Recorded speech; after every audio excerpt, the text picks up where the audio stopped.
Good day, Brother Zanele and Brother Tabo. How are you? Good day, Prof. I'm good, and you? I'm okay, thank you. Yeah, I've got a headache from hell. Oh no, hard day at the office. Yeah, and I'm told that if I've vaccinated, I must not take anything except Panadol for the headache. You mustn't take any what? Powder? I must not take anything except Panadol. Oh, okay. Oh, are you COVID positive? No, I've vaccinated, but I've got a headache. Oh, okay. I also had a headache just for a day after the second jab. Okay. Yeah, but so I hope it doesn't last too long. Yeah. Brother Zanelli, are you with us? Hello. Yeah, I'm joining. I'm just closing off the task, but I'm joining. Okay. Shall we wait? No, continue. Wait. Yes, Mapula. Good day, Mapula. How are you? I'm fine, and you, Prof? How are you? I'm okay, thank you. It's cold again. The winter hasn't completely gone, eh? Yes, it's cold. Okay, well, today we are looking at assignment 6 because that must be in on the 20th of September. So maybe we can get straight into it so that we don't take any unnecessary time over it. You've all got the assignment in front of you. Page 18 of the tutorial letter. Yeah, I just wanna switch from the computer to this thing. Okay, and of course it is dealing with chapter 7. So if you can also, I don't know if you can also have your study guide open around chapter 7, so we can just page up and down there when necessary. Okay, so chapter 7 is about pronouns, and let's remind ourselves what a pronoun is. Zanele, can you give an explanation? What makes it different from a noun and an adjective? But give me an example of some pronouns. Yeah, sometimes we use a pronoun to replace a noun. So I think last week we used an example of a man walked into his house. So his would be a pronoun. Yep. Now his is a possessive pronoun because it shows ownership. Another pronoun is the man to whom I gave the book. That'll be a dative. That is, the pronoun will be in the dative case, to whom.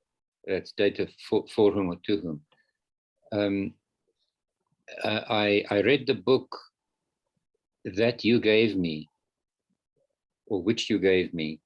So that will be in the accusative because you gave me the book that you gave me. And that's what's tricky about, okay, these are relative pronouns.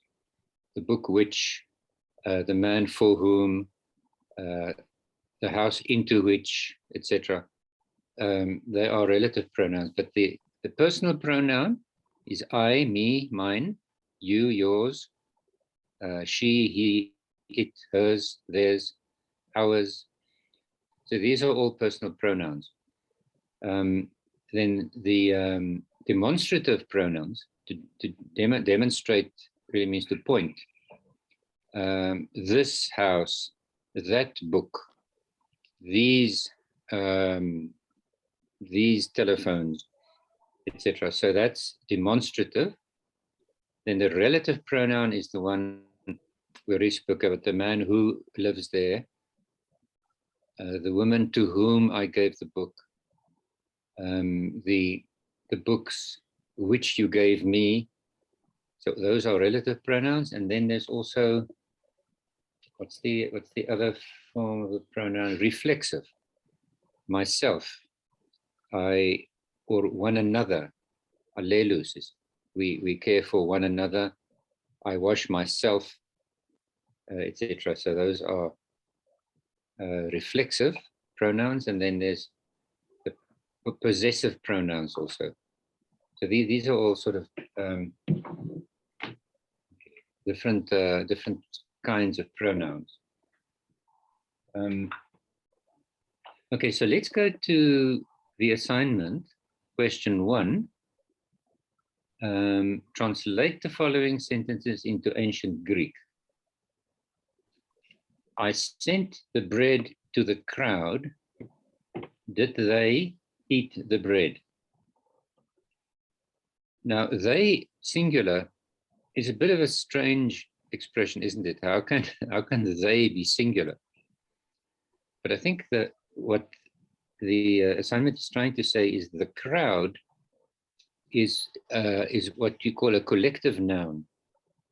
The crowd is one crowd, but it includes a whole lot of people. So when you say, did the crowd eat the bread, you're not going to say plural, you're going to use a singular form for crowd when you use it as a pronoun. When this pronoun stands for crowd, it will be in the singular. But okay, so I sent the bread. Which is the verb there for the twala?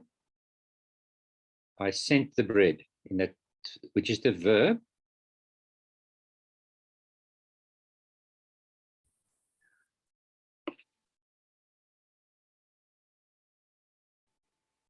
Can you spot the verb? Mapula, can you help? Sent. Sent is the verb. What is the subject? Or who is the subject? I. The direct object? The crowd. No. The direct object, which will come in the accusative, is the bread. I sent the bread. That's a direct object. To the crowd is the indirect object, the to or for. That'll mean the dative.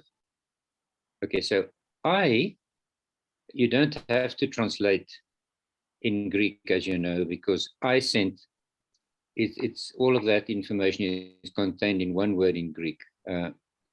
You can say ego if you want to, but that's only when you're emphasizing I sent, not you, not the I. With emphasis, you'll put ego, but you won't need to do it here. So I sent. Pempo is the verb for send, isn't it? So now you need to work out which tense are you going to use.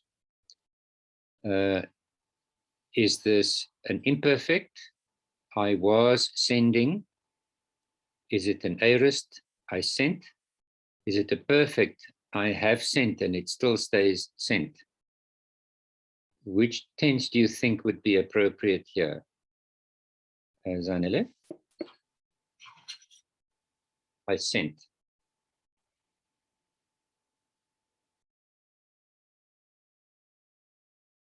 It's aorist, Prof. I think it's the aorist, yes. So Yes. it refers to either a punctual act in the past or just a general act in the past, but it's over. So what is the aorist of Pempo? If you don't know, you go to page 160. Pempo, and you know those four forms of each verb that are given there, page 160, 161. Forgotten exactly what the title for it again is. Pempo, pempso, epempsa, pepomfa. So that's present, future, aorist, and perfect. Epempsa with a psi. Epempsa is I sent, and we want that. Hey, I sent. So it'll be epempsa. Then the bread. What is bread again in Greek?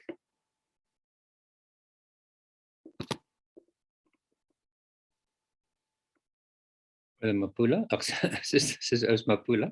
Can you remember bread?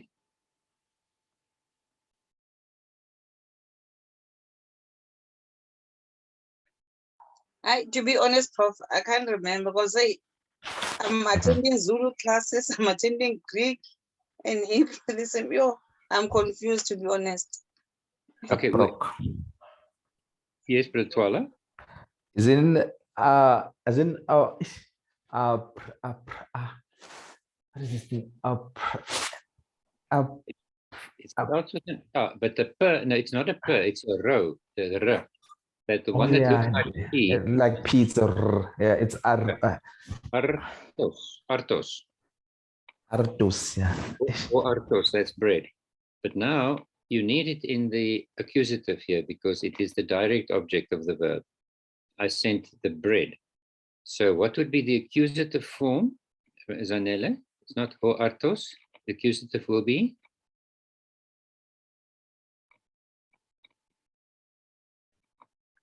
ton arton.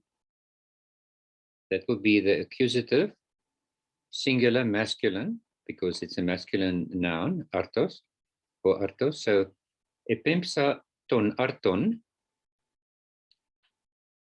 to the crowd.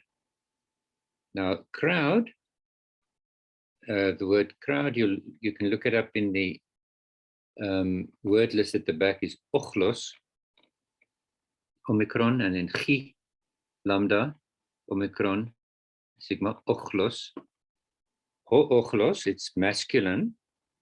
So now if it's to the crowd, is the indirect object of the sentence or of the verb. So it'll be in the dative for the crowd or to the crowd.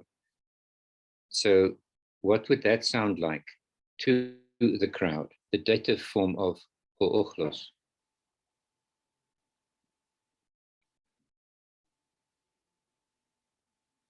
Anyone? The dative is going to be ochlotos. It's not that one. The dative, let me remind you, it's an easy giveaway. The iota subscript under the last vowel of the noun. So with a masculine, it's the omega with the subscript. So it's logo. In this case, ochlo. If it's feminine, basileia, it will be basileia with at the alpha at the end with a subscript, etc. So it is to ochlo. Epempsa ton arton to ochlo. Then the second little phrase says, did the ochlos eat the bread? So it's a question. Eat. What is the Greek verb for eat? Zanele, do you remember that?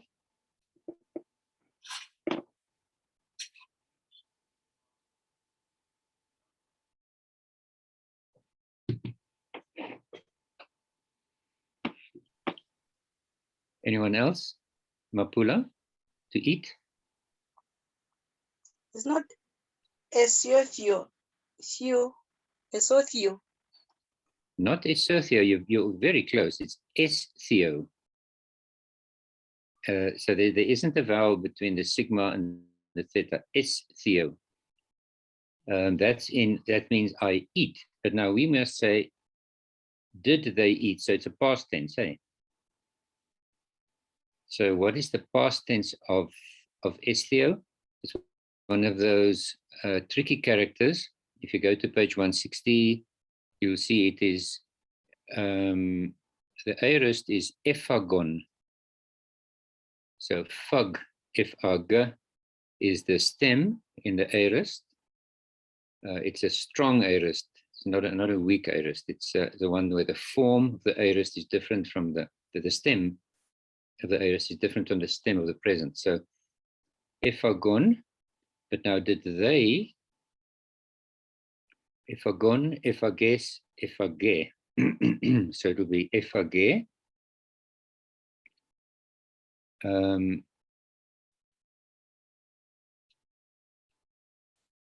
The bread. Ton arton. Efage ton arton, question mark. Right, that's the first one. Number 2, we sent the wine to the enemy. An enemy in English can be a single person or a plural. The enemy can mean a whole army. So they want us here to use the plural. So we sent, again, we are busy with an aorist here. It's a simple past tense, you can say. Epempsa, but now we, what would we sent sound like? Epempsa, epempsas, epempse. That's I and you and he.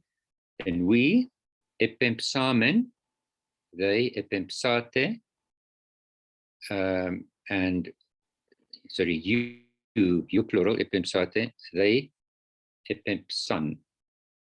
So in this case, we sent will be epempsamen. Epempsamen. The wine, in what case will wine be? Is it a subject or an object of the verb?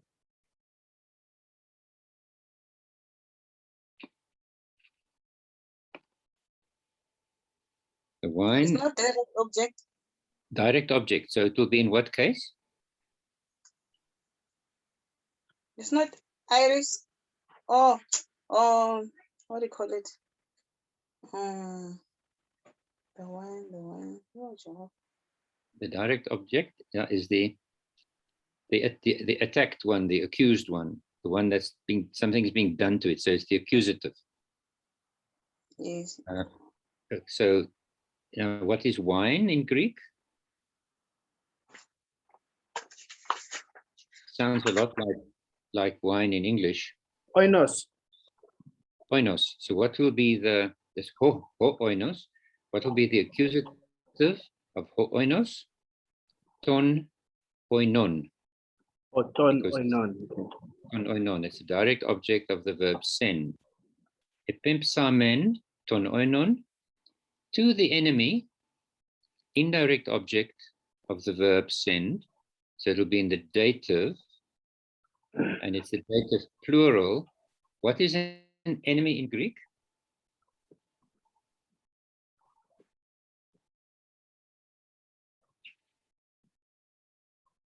You know the word polemical, we use in English. So an enemy is polemios. Polemos is war. Polemios is an enemy. Ho polemios. Now we need the dative masculine plural. So it's tois polemiois. Does that make sense? Epipsamen ton oinon tois polemiois. Did they drink the wine? What is drink in Greek? The verb.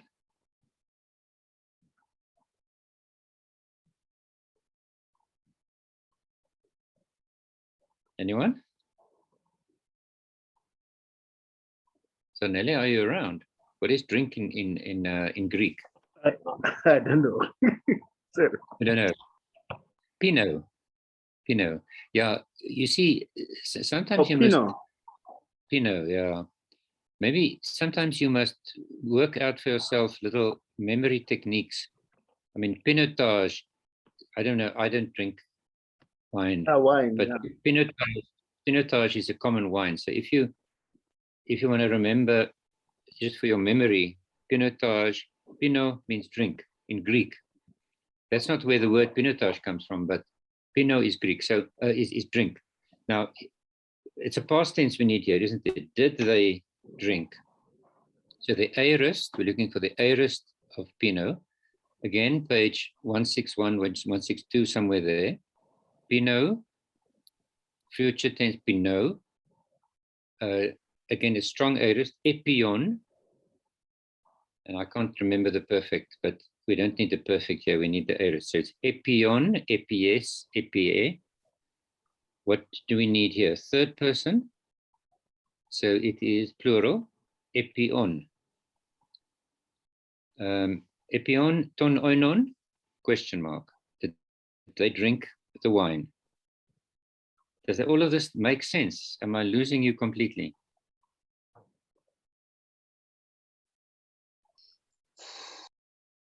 We are getting there.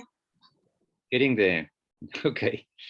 Number 3, the wise women teach the children. Do they honor the wise women? Now, the substantival use of the adjective. That's when you use an adjective as if it is a noun. So, like the wise, the clever. We also use it like that in English. You don't have to say the clever people. You can just, or the lost. You don't have to say the lost people. When you say the lost, the grieving, you don't have to say the grieving people. So the wise women, and what is wise in Greek? The adjective wise. So Nele, you like this because you write books about it. Philos. Philos is love, is like or love, but what is to love wisdom is Sophia. Sophia. Philosophia. Philosophy. Sophia is. Sophia is wisdom, but wise, the adjective is sophos. Wise is sophos. Sophos, sophe, sophon. Masculine, feminine. So what do we need here? We need feminine plural, isn't it? The wise women. So it is hai sophai. Hai sophai, the wise ones, the wise women. Teach the children. What is the verb for teach? The Twala, do you know that? In Greek, teach.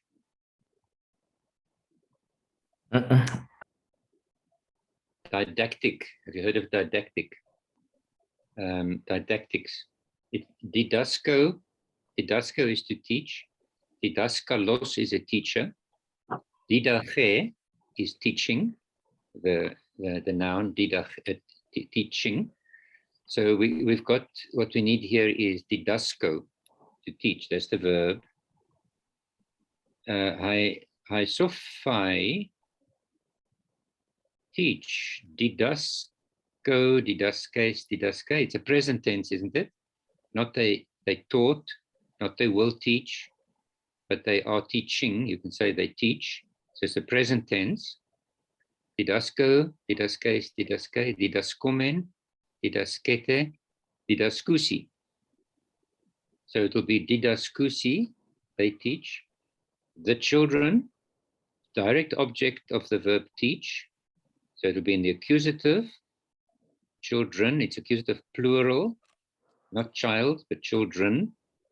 And what is child in Greek? 2 words. The one that's most used in this is teknon. To, teknon. You can see from the to, you can hear that it's neuter.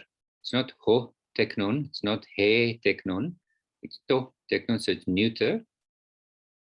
But now we want the plural, accusative plural neuter, which is ta tekna. Hai sophai, didaskusi, ta tekna. Do they honor the wise women? Now, who's this they? It's the children, isn't it?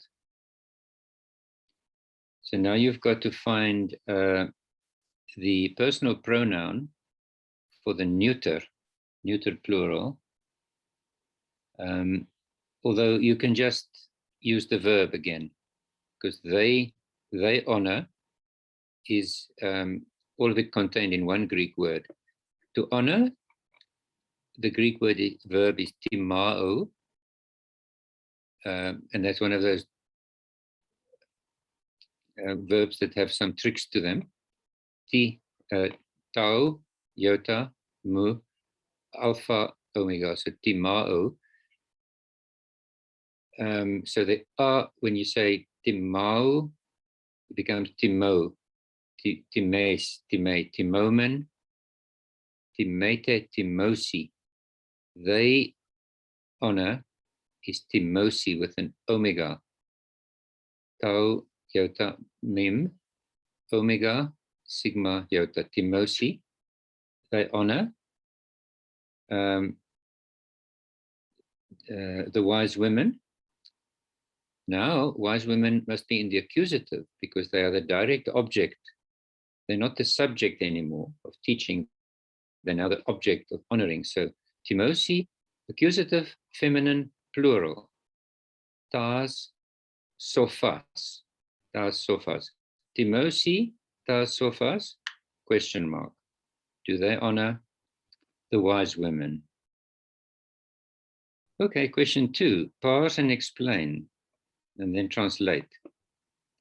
Okay, Zanella, you take the first one. Ego, well, someone read the first one for us. Question 2.1.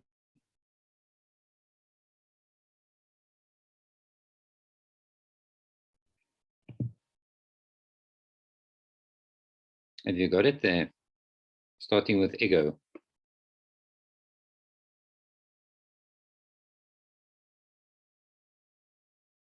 Zanella, are you with us? Okay, Ismapula, you try. Number 1, ego.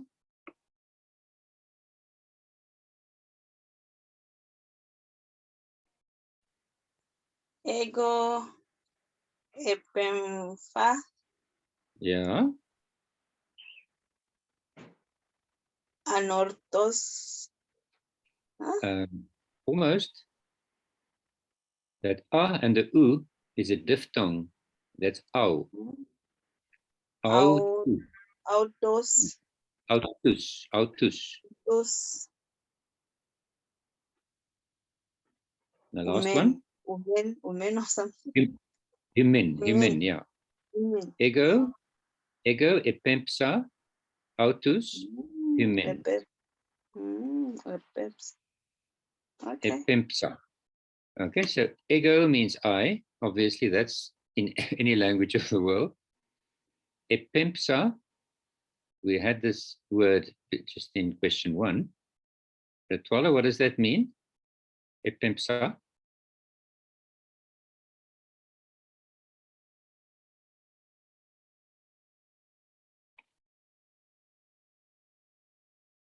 Pempo, meaning to? Epempsa is not I'm lying. I nearly said bread, but it's not bread. No, this is a verb. You see, that's Yes. why it's important, first of all, to ask yourself, is this a verb or a noun? So, ego is a pronoun.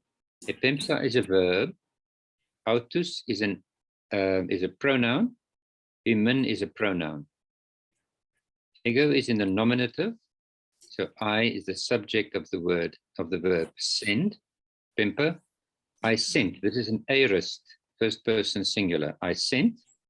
Autus, can you see it's the accusative plural, autus. So it's the direct object of autos, meaning he or she. So autus in the plural means them.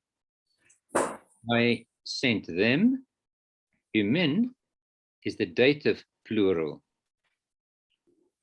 of su, you. So I sent them to you, or for you, you plural.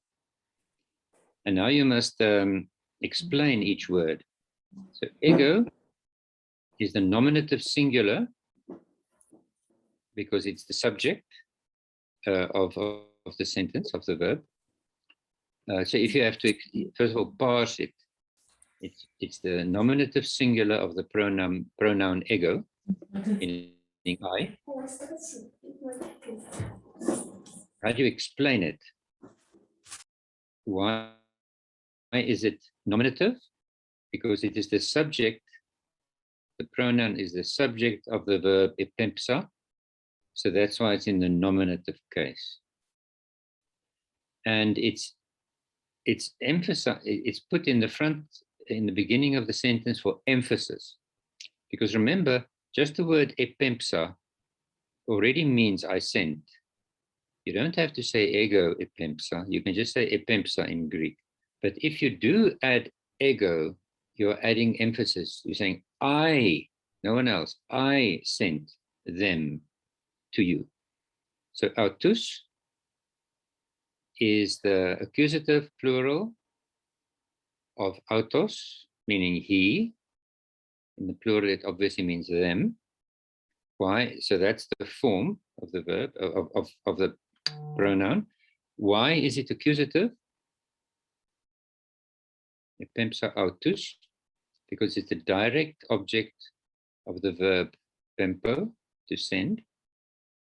Humen, that's the dative plural of su, you. Why is it dative? Because it's the indirect object of the verb pempo, epempsa. I sent them to you, you plural, to you guys. Okay. Rhetorical, do you want to try and read number 2 for us?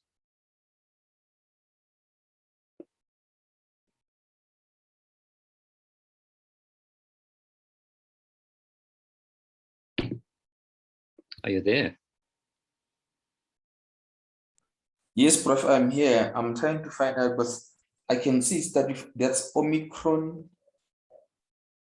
That's all. Yeah, so that's the definite article. When you see the Omicron standing on its own, you know it is ho. It can't be o. The breathing mark points that way. And so o never stands on its own. It's always ho. So when you see a single Omicron, you can immediately pronounce ho without even wondering about it. Ho, meaning the, in the masculine singular, the. Okay. The next word.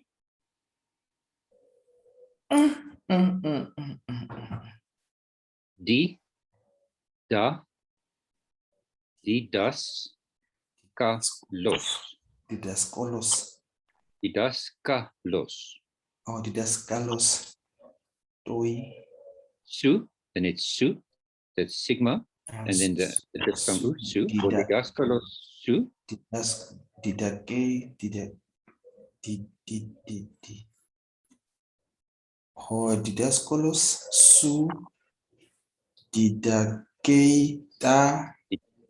Didaske, Oh, yeah, there's an S there. Oh, didaske, da, dekfa. Tekna, that's an N, tekna. Tekna. Afiodo. Au, so that and a u forms a diphthong, that's au, and then a t, au, tone. Oh, okay. How do these skills su dedicate that dekna? What's the last one, Prof? Dekna. Okay, read it for yourself. Au, Au. then a t, and an omega, and a n, au, tone. Out, yeah, outtone. So, okay. How to discuss su dedicate that dekna. Outtone. Outtone. Okay, that's outtone. Okay, outtone. Okay. Didaskalos. Yeah. If you struggle to pronounce it, just break it down into syllables. Didaskalos. Then you don't sort of brush over it. You pronounce it slowly for yourself. That helps. And didaske. Okay. For didaskalos, Osmapula, what is didaskalos? It's not the teachers. It is not the teachers. That would be hoi didaskaloi. Oh, What didaskalos is the teacher. the philosopher. One. Oh, the teacher. Su. What does su mean? So Remember, we saw that 3 times in the Lord's Prayer. Hagiasteto to onoma su. Elfeto hebasilea su. Etc. So it is your kingdom, your will, your name. So this is your, it's the possessive pronoun of su, of you. Didaskalos su means your teacher, the teacher of you. Murutisi wa hau. Didaskalos su, your teacher. Didaske, that's the verb. Present tense, third person singular. He teaches. Your teacher teaches. Ta tekna auton. Ta tekna, we had that already. What is it? Teknon, to teknon.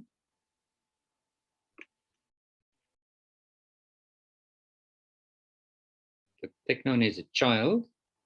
So ta tekna is the plural, neuter, plural, and it's the accusative form here because it's the direct object of the verb didasko. Your teacher teaches children auton. What does auton mean?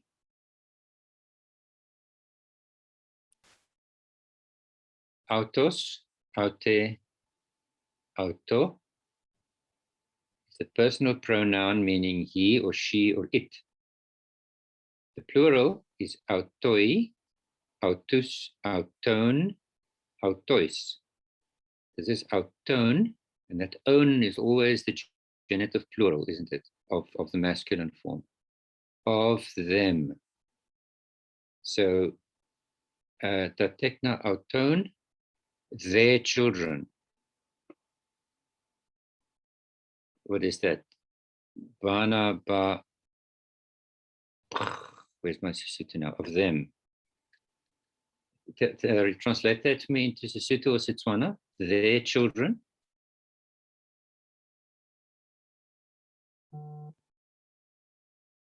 Mapula, how do you say their children in Sesotho?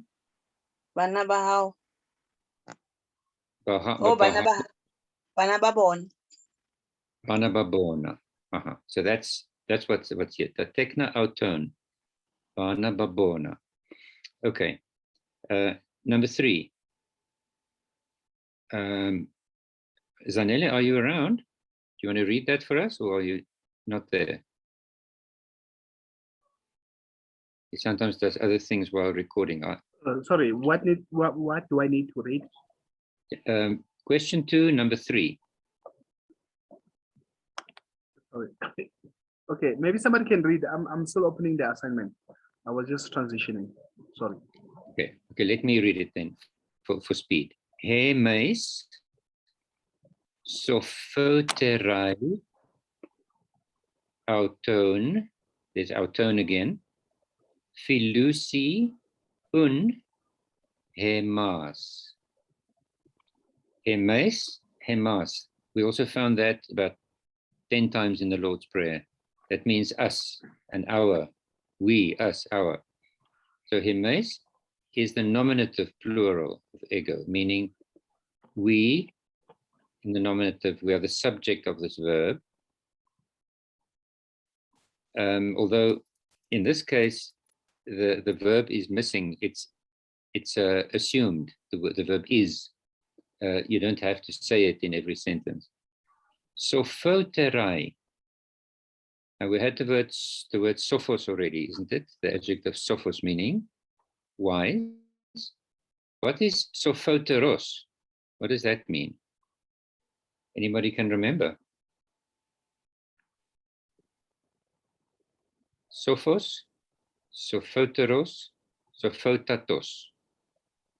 Wise, wiser, wisest. It's called degrees of comparison, isn't it, in English? Wise, wiser, wisest. Big, bigger, biggest. Cold, colder, coldest. So this is colder. Why? This is wiser. Sophoteros means wiser than, and the than in Greek can be expressed in 2 ways. the most common is to put the noun that you are wiser than in the genitive after the adjective sophoteros. So we, sophoterai, our turn, we are wiser than them, than they. This is the genitive plural of autos, of him or them. But sophoterai, is that masculine or feminine or neuter, that adjective, sophoterai?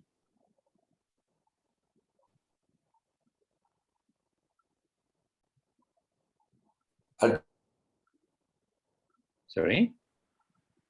Take a guess and say it's adjective. Come again? So I'll take a guess and say it's adjective. It's an adjective, yes. But that's not the question. The question is it in the singular or the plural? Is it masculine or feminine? So let's start with singular or plural. Oh, that one is plural. It's plural, and what gender is it? Masculine, feminine, or neuter?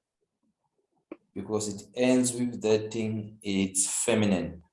Aha, sophoterai gives it away, that's feminine. It would have been sophoteroi if it was men speaking.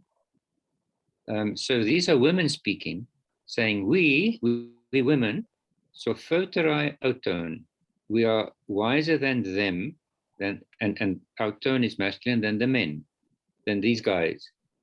Then there should actually be a stop there, sort of a semicolon, because the next three words are a separate sentence. Filusi un emas. Un is a little conjunctive, which is always this in the second position of a sentence.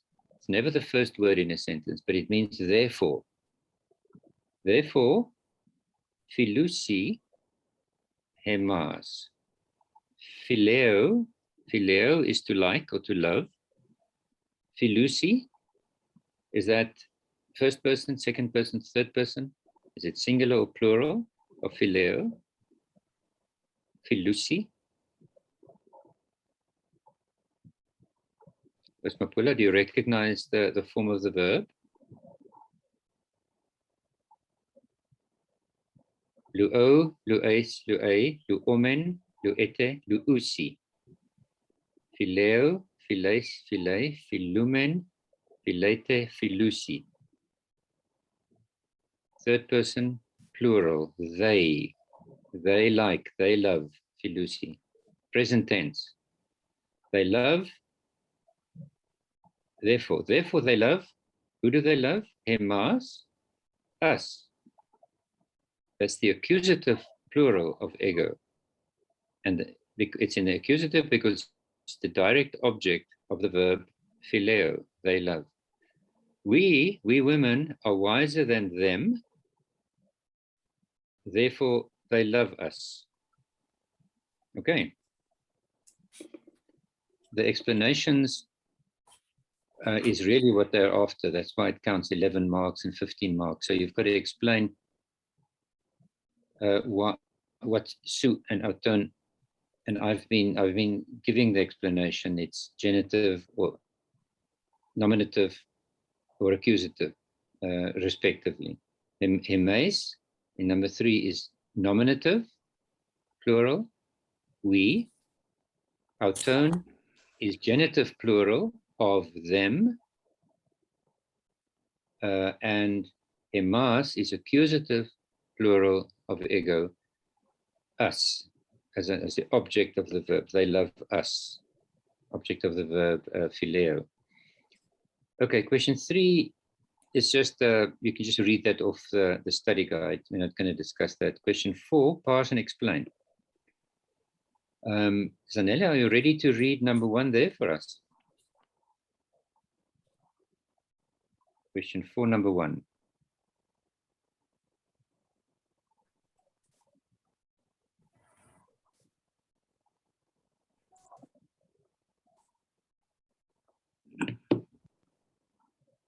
Have you got it open now? Yeah, it's open. Okay, give it a try.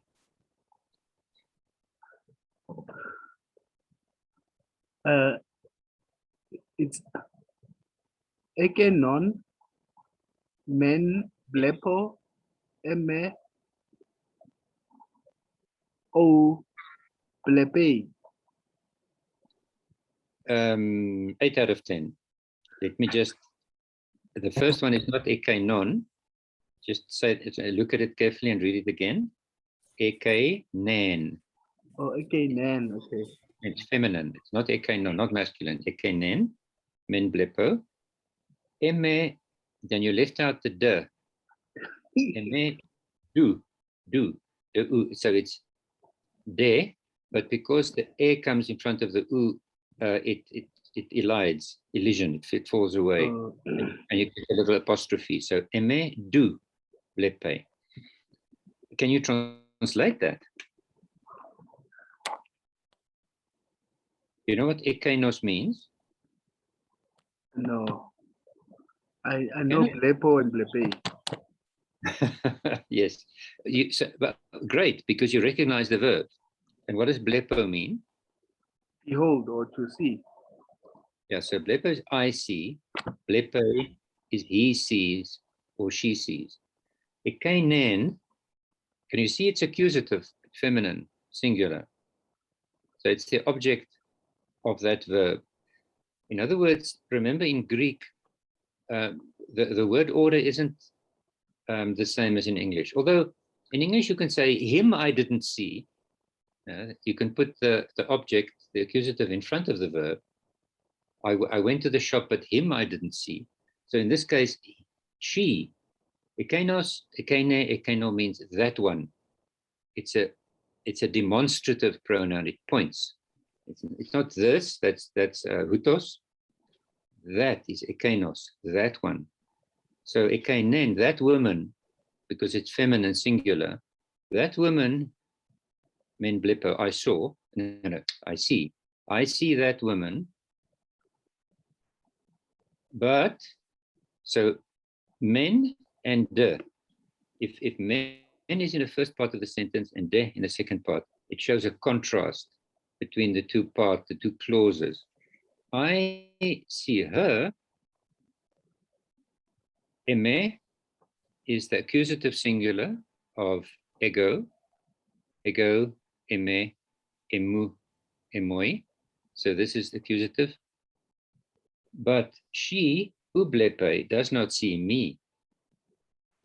I see that one, that woman, but she, u is negative, ublepe, she does not see. What does she not see? Eme, me, but me she doesn't see. Okay, I see her, I see that woman, but she doesn't see me. And ekainen then is accusative feminine, singular, of the adjective, the demonstrative, not an adjective, demonstrative pronoun, ekainos, ekaine, ekaino, meaning that, or that one. And it's a substantive use of the pronoun. So you don't say ekainen gunen, that woman. You can leave woman out. It's obvious that it's referring to another person because it's feminine. And so it can only refer to that woman. Okay, the second one, ekaino to teknon apo su, and there's a spelling mistake there. It must be efuke. The theta should, you can scratch it out and put an upsilon there. Efuge kai tod ediokes. Now again, ekaino, but now you can see this is not masculine or feminine. This is neuter. That thing. But now it's not a thing. To teknon, as we know, is a child. So it refers to a person, but it's in a neuter grammatical form. That child. Apo su. Usmapura, remember what apo is? What kind of word is apo?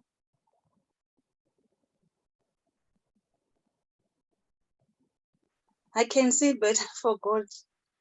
Remember that list, the list with a lion. in the lion, out of the lion, over the lion, under the lion. Remember those pictures? Yes. Those are prepositions. Prepositions. So in or into or away from or over, these are all prepositions. So apo, su. Apo means away from. Yes.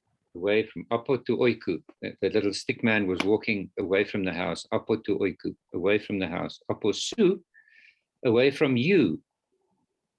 This is the second person singular personal pronoun, su. That child away from you, efuge. Anybody know that's an aorist, a strong aorist. So the stem is not the same as the stem in the present tense. That's why it's called strong. Can you recognize the present stem and what it means? Efuge, Rituala.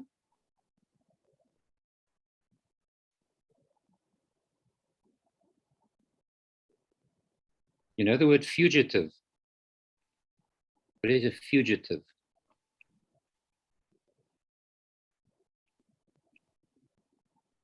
It comes from this exact word. Somebody who flees, somebody who runs away. So efuge is he fled. Efugon, efuges, efuge. Efugomen, efugete, efugon. That's the aorist. Efuge, third person singular, aorist of fugo. In the present tense, it's f, fi, e, u. That's the diphthong. Ga, gamma, and omega. Fugo, to flee. Efuge, he fled. He ran away.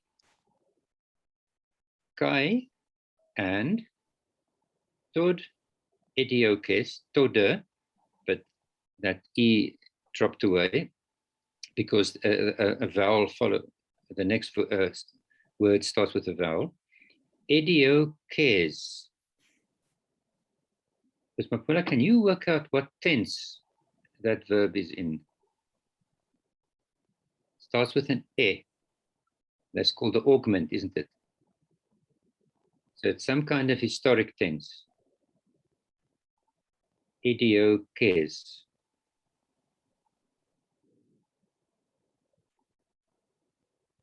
The verb is dioko, meaning to chase or to pursue.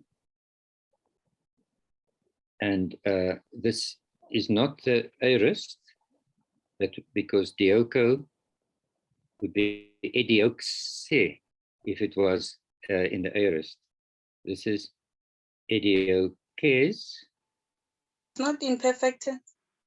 Yes, it's absolutely imperfect. So you were chasing Toda.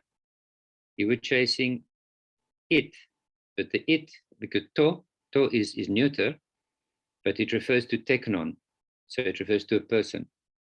You were chasing it. You were chasing him. Or it could be her. Teknon could be male or female. Ekeno to teknon, that child, aposu efuge, fled from you. Aorist is an punctual action in the past. Fled, ran away from you, and you were chasing him. Not you chased him, you were busy chasing him, imperfect tense.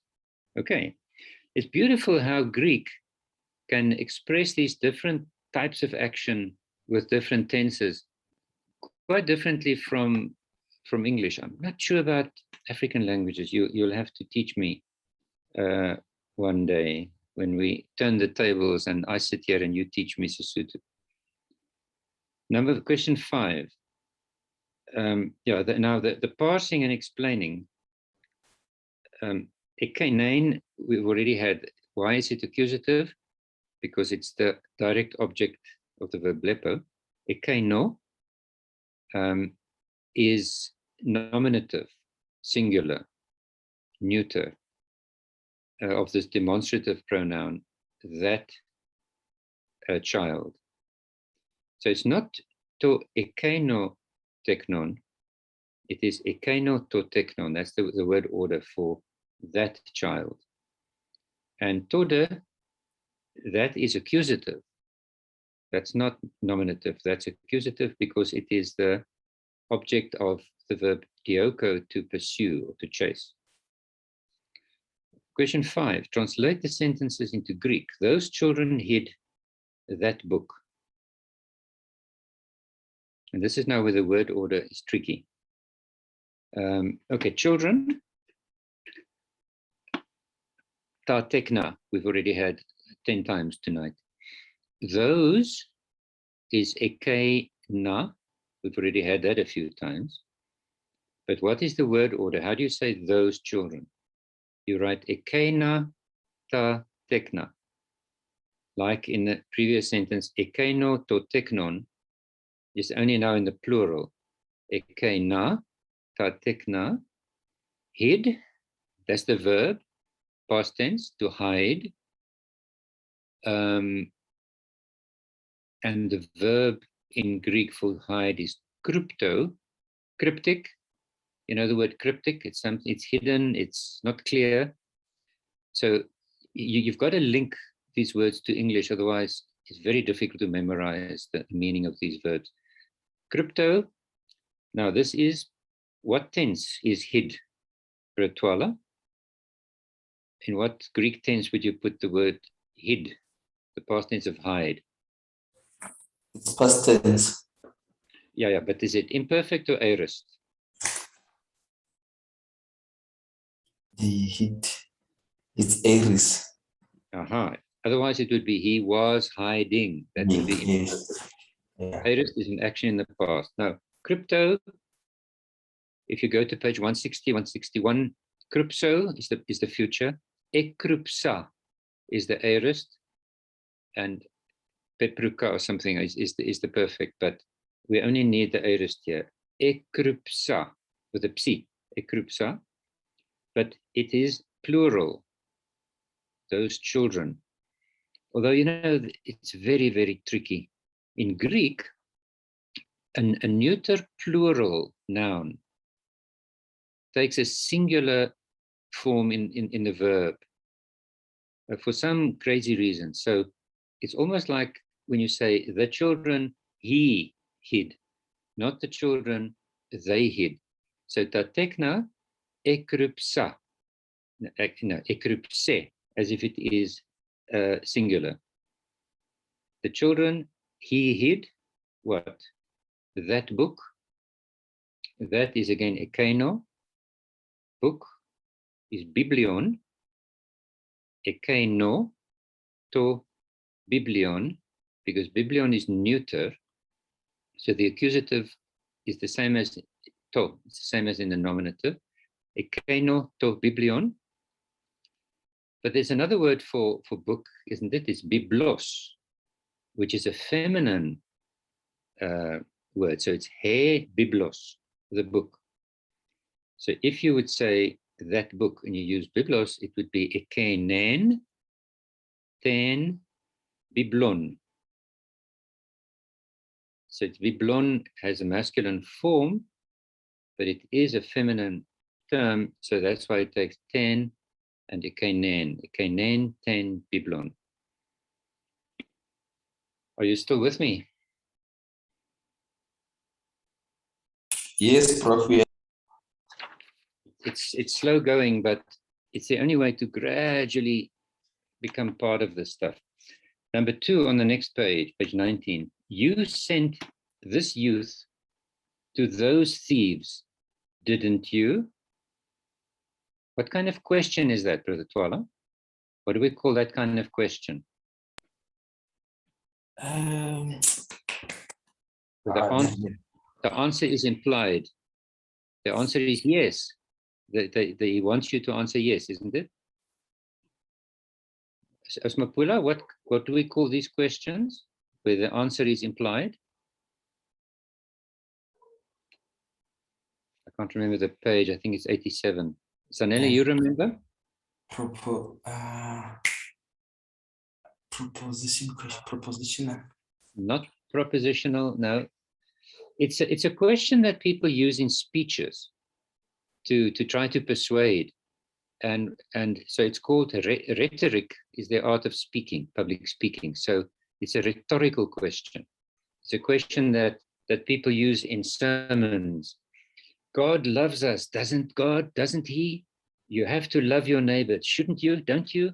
In other words, it's a persuasive talk. It's used in rhetoric, so it's called a rhetorical question. Surely you can't be going to church tomorrow, can you? You see, so it's when you're sort of raising your voice, then it's called a rhetorical question. So now, rhetorical question, when it assumes a positive answer, it starts with ar-u.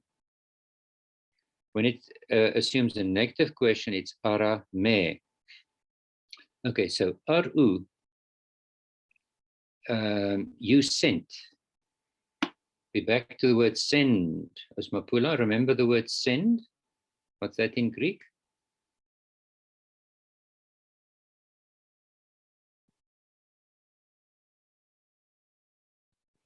We've had it a few times tonight already. Pempo.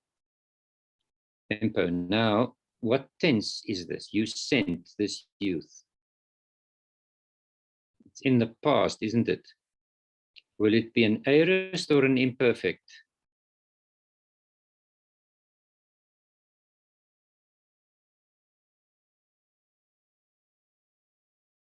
You sent. Aorist. It's not aorist. Aorist. It's aorist, yes. You were sending. That would be imperfect. This is aorist, so it is epempsa. But now it's you, so it's epempsas. Ara-u, ar-u, epempsas. This youth. Now, youth is neanias or neanias. It's a masculine noun. But you sent this youth, so this youth is in the accusative because that's the direct object of the verb send. So it's ton neanian aru epimpsas. Now this youth, hutos, is this. Ekainos, remember, is that. Hutos, but now it must be in the accusative. So it's tuton, ton neanian, this youth. To those thieves, two thieves, that this is now an indirect object, so it takes the dative. And what is a thief in Greek? Zanele, remember?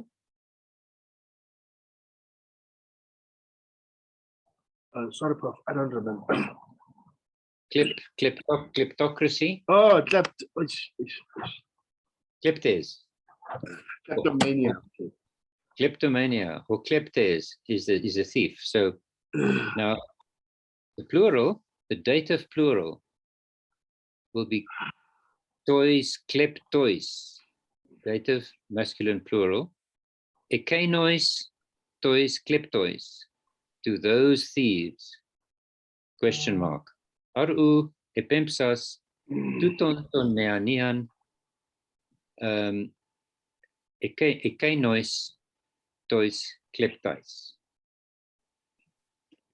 Okay, 3. We did not receive such gifts. We did not receive, that's an aorist.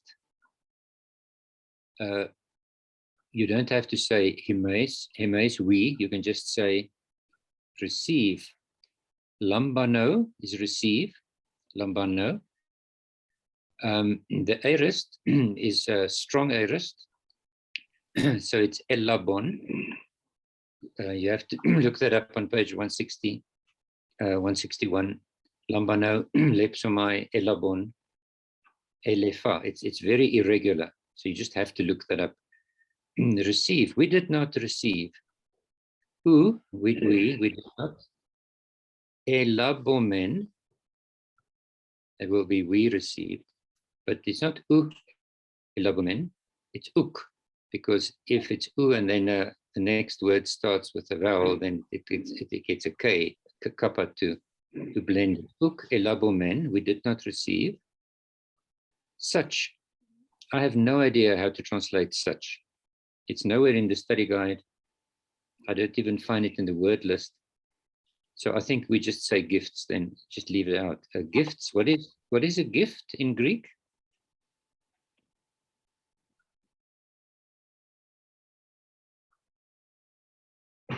Theodore, Theodora, Dorothea, Dorothy. Doron is a gift. So, and the to doron, that's neuter. So the plural dora is gifts. So ook elabomen dora. And not the gifts, so it won't be ta dora, it'll just be dora. Then number 4, these are the students' books.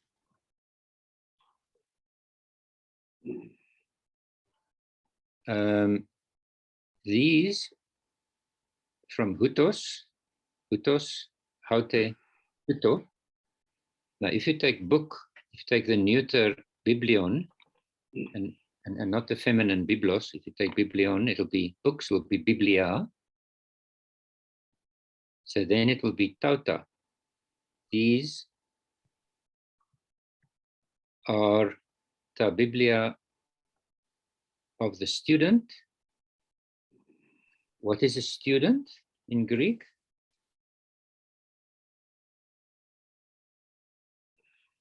Smapula, do you know?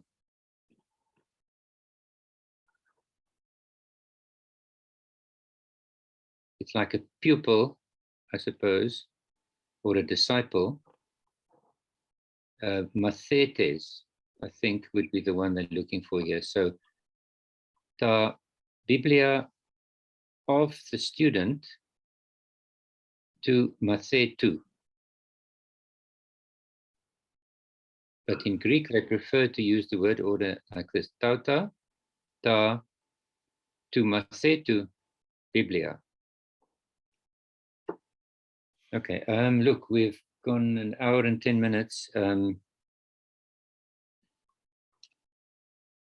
don't know if I won't be able to do much explanation, but let's just slip quickly to question 8. Heuron, number 1. Heuron tas biblus has oikleptai elabon. Heuron is an aorist, the strong aorist of heurisko, to find. Heuron can mean I found or they found. Tas biblus, can you see that's the accusative, feminine plural, the books. I found the books. And now this is a relative pronoun, which oikleptai, which the thieves, elabon, took or stole, you can say. So this has is in the accusative because it is the object of this relative clause. So let me explain. If they underline it, so they want you to not only parse it. If you parse it, you'll say accusative, feminine, plural of the relative pronoun hos, he, hon, ho, sorry, hos, he, ho. So that's why, and that's what accusative, feminine, plural. Why is it in the accusative? It's in the accusative because it is the object, it refers to the object of the relative clause. They took it, they took them. So a relative pronoun is a tricky thing. It is feminine and plural. Why? Because biblus, its antecedent, it's called antecedent, is the noun in the first part of the sentence to which this relative pronoun refers, is feminine and plural. That's why it is feminine and plural. But it is accusative, not because of the antecedent, but because of the relative clause that follows. as it is the object of the verb elabon. Timomen, we had the word timao earlier, meaning to honor. Timomen, we honor. Ekenus, tus politas. Ekenos is those. Politas are citizens. We honor those citizens. Hoi, agatha, prasusen. Agatha is good things. Praso is to make or to do. Prasusen, luusen, that's third person plural of the present tense. We honor those citizens who do good things, who practice good. U feugomen, remember we had feugo, efugon, like earlier. Feugomen is to flee, to run away. U feugomen, feugomen is us, we don't flee. Apo, ekeinon, apo again means away from, with the genitive. Ekeinon, that's the genitive plural, from those people. Sun hois menomen. Hois is the relative pronoun of hos, whom. Sun hois, with whom. Sun with the dative. Menomen, we stay. Meno is to stay or to live. And menomen is the first person plural. Meno, menais, menai, menomen, menete, menusi. We don't flee from those with whom we live. Okay, question 9. I see the house from which he is running. Can you see that? From which is a relative pronoun that we must put in there. I see, blepo, ton oikon, accusative, because it's an object of the verb see, blepo ton oikon, from which, that's apo with a genitive, apo who. Now that becomes af who. You'll see in the explanation, when a relative pronoun starts with a aspirated with a h, then the up doesn't just become up who, but becomes af with a phi, af apostrophe who. He is running. Run is trecho. He runs is treche. Af who treche. The girls took the gifts which the students had sent to them. The girls, Parthenos, it's a girl. It's high, obviously, he Parthenos. So the girls is high, Parthenoi. Took Eris for Lambano, Elabon. They took Elabon. The gifts, Tadora. Dora, we've had that a number of times, which the students had sent to them. The students had sent them, so it would be an accusative. Ha, just an alpha with an aspiration. Ha. Hoi mathetai, the students, had sent, and that is a pluperfect. And I'm not going to look it out for you, but you'll have to go and find the pluperfect in chapter 5, I think it is. You'd study unit 5. By the way, if you're looking for, if you want to know in which chapter the perfect or the present or the aorist was explained, go to the very end of the study guide, the last page. There's a kind of an index, and if you go to page 189, and if you look there for pluperfect, you'll see it's 5.4, chapter 5.4. It doesn't give the page number, but it does give the section in chapter 5 where the pluperfect is explained. So this will be a pluperfect. They took the gifts in the past, which the students had sent them. That's earlier. So it's further in the past, and that's where the pluperfect is used. Okay, then question 11. How are the following phrases expressed in Greek? The judge himself and the same judge. The judge himself is autos or krites. Krites is a judge. Autos or krites. The same judge is ho autos krites. That's a bit tricky, but that you just have to learn and get used to. God himself, autos ho theos. The woman herself, aute hegune. Okay, and the same judge is ho autos krites, ho autos oikos, the same house. So then the adjective comes between the article and the noun. Question 12. Hoimen hippoi emoi eisen, emoi eisen, ta de probata sa. Can you see that? Question 12, the first line. Can you see the men and the de again? Hoimen hippoi emoi eisen, comma, ta de probata sa. So the men and the de is a contrast. In the two clauses in the sentence are contrasted. Hoi hippoi, the horses, emoi eisen, are mine. Emos is me, and it's the possessive pronoun, it's mine. The horses are mine. Ta de probata, but the sheep, sa, are yours. And sa is neuter plural, like probata, ta probata. The horses are mine, but the sheep are yours.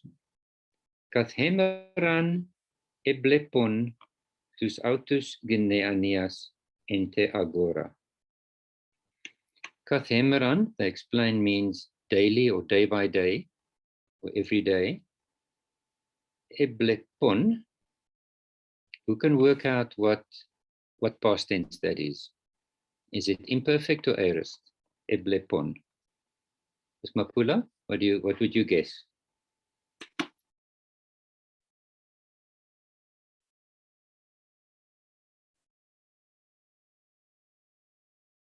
Imperfect. Yep. You can see it's a past tense because it starts with the augment, with the e. If it was aorist, it would have been eblepsa, eblepse. The psa is part of the aorist for blepo. So this is was seeing, was watching, isn't it? Kathemeran, day by day, eblepon. It could be they were watching or I was watching. Tus autus neanias, the same youth, the same young people. And what does ente agora mean, Brother Twala? Ente agora? It's ente agora. N, what is N? What kind of word is N?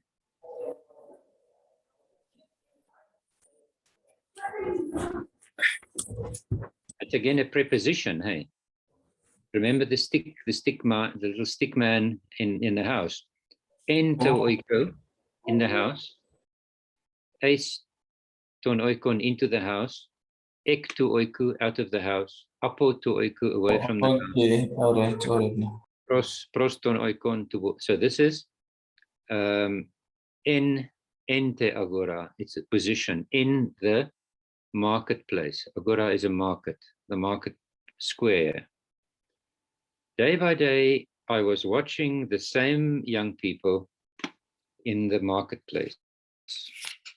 They were probably just lounging around and not doing much except chat. Finally, question 13. I myself called their teacher. Now this I myself is this autos ho krites, the judge himself. I myself, autos, called. What is the verb call in Greek? Kaleo, called, will not be imperfect. It will be aorist. I called. So it's the past action. Ekalesa, kaleo, kaleso, ekalesa, kekaleka. That's the principal parts you'll find on page 162 somewhere. Autos, ekalesa, ekalesa with an eta. I myself called. Who did I call? Their teacher. Rutisi wa them, wa bona. Ton didaskalon, accusative, because it's the object of the verb, call. Ton didaskalon, of them, auton. So we've got auton again. We've had auton many times tonight. Autos ekalesa ton didaskalon auton. Finally, the same teacher was reading your book. The same teacher is ho autos didaskalos. Not the teacher himself, but the same teacher, that's ho autos didaskalos, was reading. And you clearly can see that's an imperfect tense, isn't it? It's a durative action, a linear action in the past. And anaginosko is the word for read. And so the augment, showing the past tense, goes between the ana and the ginosko. An eginosken, he, it's a he was reading. For autos didaskalos an eginosken, what was he reading? Your book. That will be the accusative because it's the direct object of the verb read. So it's, if we take the neuter word to biblion, your book, to biblion su, the book of you, or to son biblion. If we take the feminine word he biblos, then it will be ten biblon su, or ten sen biblon. There are different ways of translating it. Okay, you still have to do quite a bit of extra reading to answer these questions and work out how to spell and write each.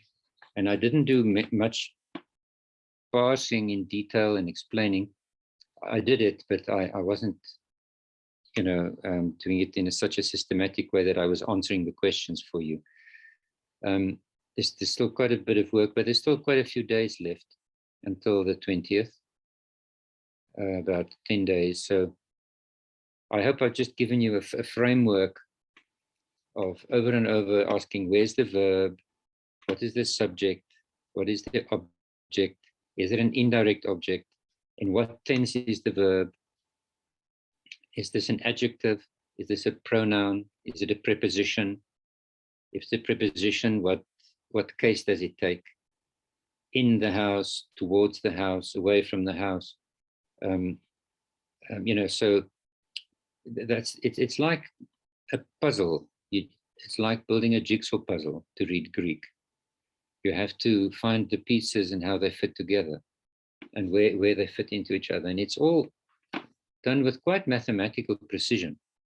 There are exceptions to the forms of the words, but the sentence structure and the rules are quite consistent. So once you get at home with the language, you start seeing the beauty in how the word order is shaped and formed, and what it adds to the meaning. So to close off, let's go back to the Lord's Prayer on page 22. And maybe, I'm not going to be available next Wednesday. I told you that. Alta and I are going away for a week of holiday.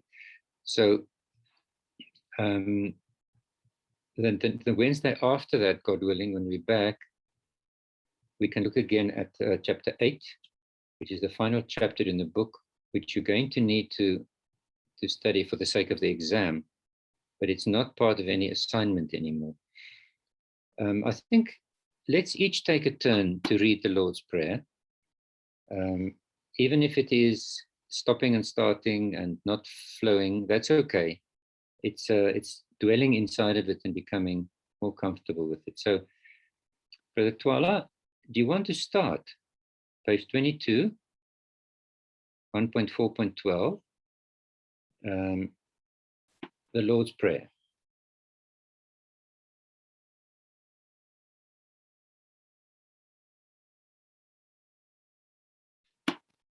Can you try reading it for us? Can you do ladies first, Prof? Okay, that's Mapula. Show him how to do it, because remember that sentence we translated, we are wiser than them, that's why they love us, so show us. Show us how wise you are, Sissy. Pater hemon ho tois aronois achio thiotos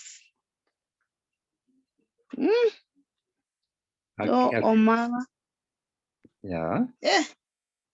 To onoma su. to onoma su, yeah, to onoma su, then al theta ne Barsilea. What is this? Su, Barsilea su.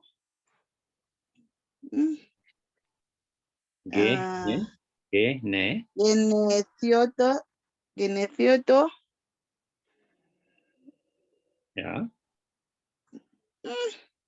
To. Theo, yeah, what is this? Selema.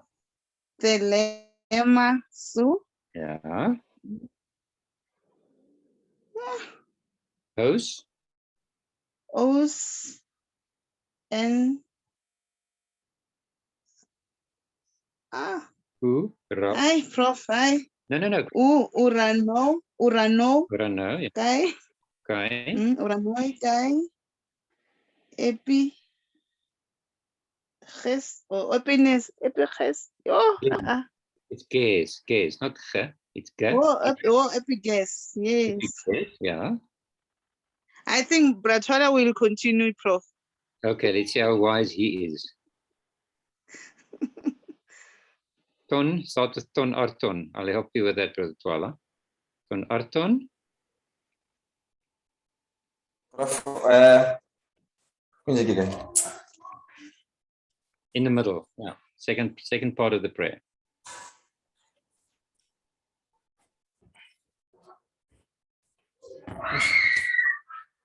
Is this too tough? Yeah, the bottom part is too tough for myself. Okay. Manele, you try. Okay.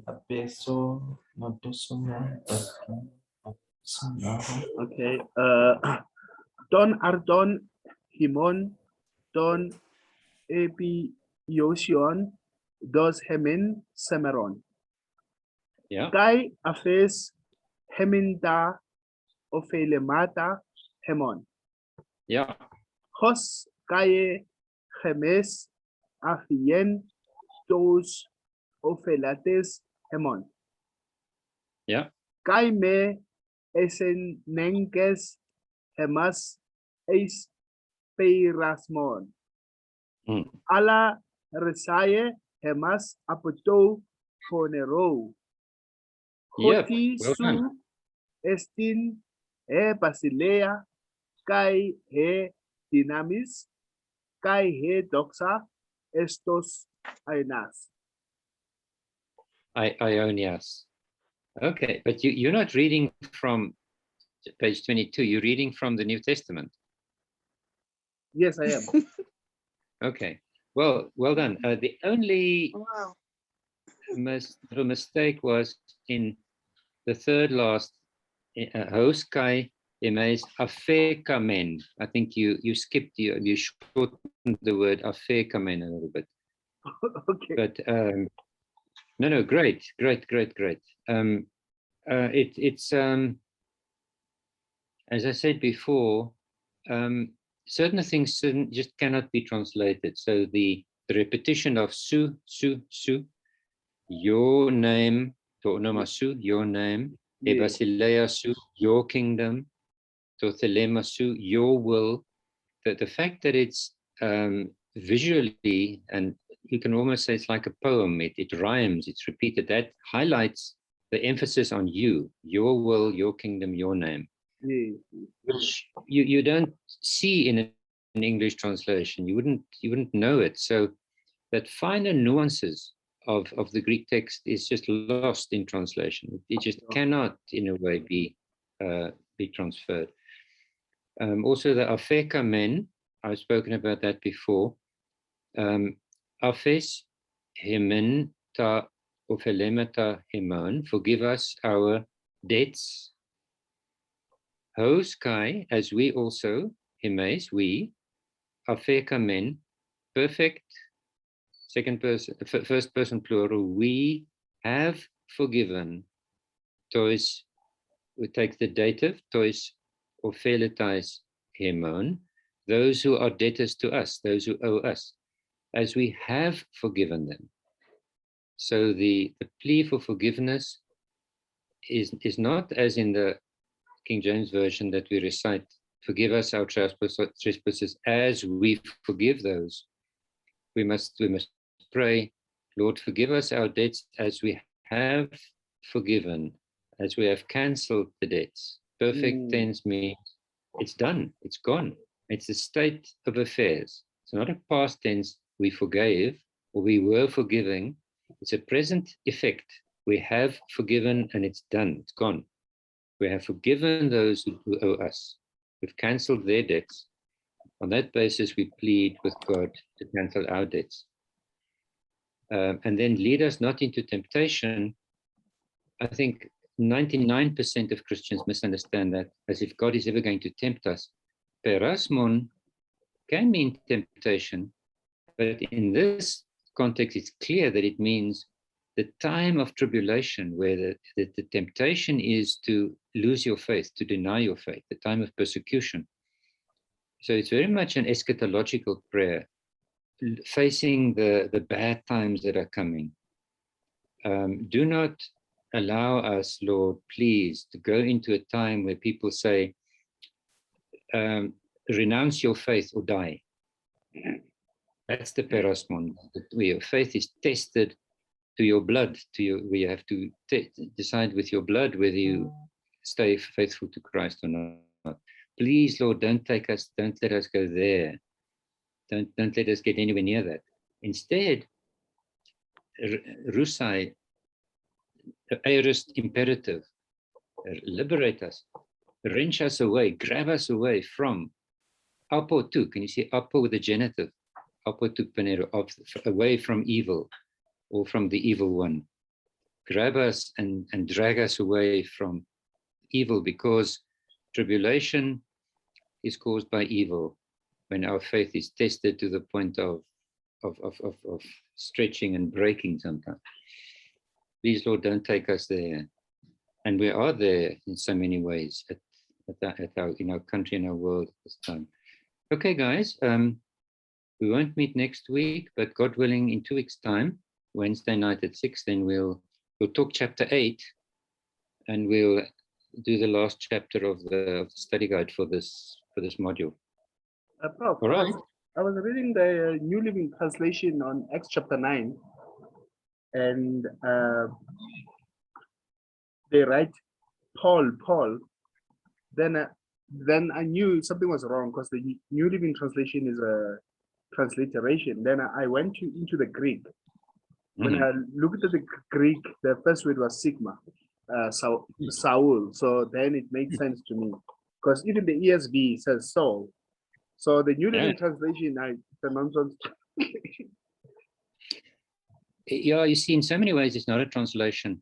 It's so important that the risen Lord spoke to Saul of Tarsus in Hebrew, because you know that his conversion or his calling Luke tells it 3 times in the book of Acts. Yeah. Chapter 9, chapter 22, and chapter 26. Yeah. And each time it tells it slightly differently, because Saul was talking to 3 different audiences. But in 26, he says pertinently, I heard a voice in the Hebrew language say to me, Oh, Saul, Saul, Saul, why do you persecute me? Shaul, Shaul, lama radaftani. oh, It sounds familiar, isn't it? yes. Eloi, Eloi, Eloi, lama lama sabachthani. sabachthani. Shaul, Shaul, lama radaftani. Why do you persecute me? Why do you come after me? Wow. With the real conversion of our hearts don't happen in English or Afrikaans or in a second language. It happens in your heart language, which is why the Bible must be translated in all languages. And yet, in a sense, it's untranslatable. So we have to translate, and we have to study Greek and Hebrew, because we've got to stand in between bringing people and bringing ourselves in the first place as close as possible to Saul of Tarsus and his calling, and to Jesus of Nazareth and his prayer, Pater Hemon entois uranos. Even though he prayed in Aramaic, very early the church translated the Aramaic prayer into Greek, and it's been the trademark of the Christian movement for 2,000 years. You want to be close to Jesus and Paul, you've got to know Greek and you've got to know Hebrew. Not a burden, it's not a punishment that you must endure in order to be licensed. It's your key to a deep, deep, deep spiritual relationship with Jesus and with Paul, and through them with the living God, with the triune God. But let me stop preaching. God bless, stay well, do the assignment, do your best, and we'll talk again. Thank you, Prof. Okay, all the best. Thank you, Prof. Bye.